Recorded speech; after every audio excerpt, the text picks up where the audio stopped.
A lot of people say the world changed after 2020, but very few people understand what actually happened. So here are the real deep reasons and why millennials and Gen Z got hit the hardest.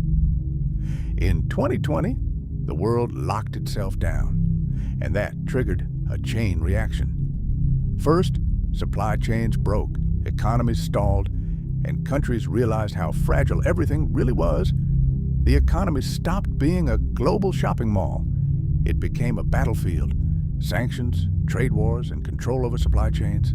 Second, to save the economy, huge amounts of money were pumped into the system. That slowed the collapse. But it also helped ignite inflation. Then credit got expensive, and cheap loans started disappearing.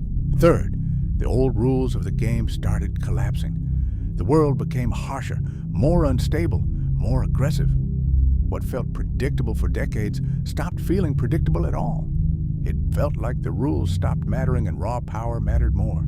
Fourth, war got cheaper. Drones, cheap precision, scalable surveillance. The barrier to conflict dropped, so war became easier to sustain, and constant threat became part of everyday life.